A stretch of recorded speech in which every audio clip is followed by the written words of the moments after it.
அழகா பூத்த பூக்கள்லேருந்து ஆரம்பிக்கலாங்க. மாடி தோட்டத்தில இப்ப நெறைய பூக்கள் பூத்துக்கிட்டு இருக்குது.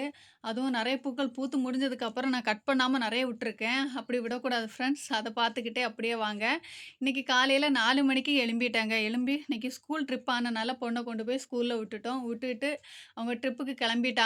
மங்களூர் ட்ரிப் இன்னைக்கு கூட்டிட்டு போனாங்க. One day trip. ஃபுல்லா இன்னைக்கு நைட்டு ஃபுல்லா இருந்துட்டு, நாளைக்கு காலையில 10:00 வர மாரி தான் இருக்கும். மனசு கொஞ்சம் கஷ்டமா இருக்கு. ஒரு நாள் ஃபுல்லா அவ இல்லைங்கிறத நினைக்கும்போது, அதுவும் நைட்டுங்கிறது இல்லைன்னு நினைக்கும்போது கொஞ்சம் கஷ்டமா இருக்கு. இதுக்கு முன்னாடி 2 வாட்டி, ஒரு வாட்டி நான் டெலிவரியா இருக்கக்கூடிய டைம் பையன டெலிவரி ஆயி ஹாஸ்பிட்டல்ல இருக்கக்கூடிய டைம் பிரிஞ்சிருந்திருக்கேன். அ அவ்வளோந்தான். அவ்வளவா பிரிஞ்சது இல்ல அவள விட்டு. அவளும் பிரிய மாட்டா. "நீ இல்லன்னா போமாட்டேன். எங்கேயும் நீ இல்லாம போமாட்டேன்" அப்படின்னு தான் சொல்லுவா. ஊருக்கானாலும் சரி, ஸ்கூல் லீவ்ல நான் ஊர்ல கொண்டு விடட்டுமான்னு கேட்பேன். அங்கேயே நின்னுக்கோங்க. நான் இங்க இருந்துக்கிறேன். கடைய பார்க்கணும்லன்னு சொன்னா கூட, "நீ இல்லாம நான் ஊருக்கு போமாட்டேன்" அப்படின்னு தான்பா. அதே மாதிரி இருக்கக்கூடியவ, ஒரு நாள் இல்லைன்னு சொல்லக்கூடிய டைம் மனசு ஒரு மாதிரி கஷ்டமா இருக்கு. நாளைக்கு வந்ததுக்கு அப்புறம் தான் கொஞ்சம் நிம்மதியாகும். இதே மாதிரி உங்களுக்கெல்லாம் நடந்திருக்கான்னு சொல்லுங்க. ஸ்கூல் ட்ரிப்புக்கு போகக்கூடிய டைம் ஃபீல் ஆவுறது மனசுக்குள்ள. ஆம் இது நடந்துச்சுன்னா எனக்கு கமெண்ட்ல சொல்லுங்க ஃப்ரெண்ட்ஸ். அதே மாதிரி பூத்திருக்க பூவ பாருங்க ஃப்ரெண்ட்ஸ். நான் சொன்னேன் பார்த்தீங்களா, மழை ஆனதுக்கப்புறம் மாடி தோட்டத்தில நெறைய பூ பூத்திருக்குதுன்ட்டு. இது பிரிட்டி ஸ்கின் ரோஸ்ன்னு சொல்லக்கூடியது. நல்லா பூக்கக்கூடிய பூ ஃப்ரெண்ட்ஸ். அழகா கொத்து கொத்தா அழகா பூக்கும். லைட் மணம் இருக்கும் இதுல.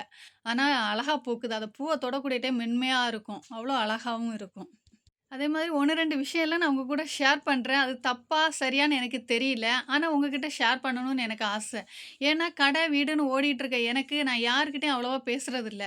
பேசக்குள்ள டைம் இருக்காது எனக்கு. அப்படி ஓடிட்டு இருக்க இடத்துல, நான் யார்கிட்டயும் எதையும் ஷேரும் பண்றதில்ல. இதெல்லாம் பார்க்கக்கூடிய டைம் எனக்கு கொஞ்சம் சந்தோஷமா இருக்கும். ஃப்ரெண்ட்ஸ் என்ன வந்து அ குங்கும மஞ்சள் எடுக்கிறதுக்கு வேண்டி கூப்பிட்டாங்க ஒரு வீட்ல. நான் சாய்பாபா வச்சிருக்கேன் வந்து குங்கும மஞ்சள் எடுத்துட்டு போன்ட்டு. அவங்க வீடு தான் நான் இத உங்ககிட்ட காமிச்சிட்டு இருக்கேன். அவ்வளோ அழகா வச்சிருக்காங்க.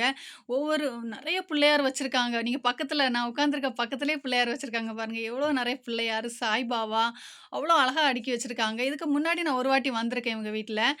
கொலு வச்சிருந்தாங்க ஒரு வாட்டி. அந்த டைம் எனக்கு மஞ்சள், குங்குமம் குடுக்குறதுக்கு வேண்டி கூப்ட்டுருந்தாங்க. அப்பவும் போயிருந்தேன். அப்பவும் நெறைய கொலு பொம்மையெல்லாம் எங்கேருந்து வாங்கிட்டு வராங்கன்னு தெரியல. அவ்ளோ அழகழகா வாங்கி அலங்காரம் பண்ணி வச்சிருந்தாங்க. அவ்ளோ அழகா இருந்துச்சு.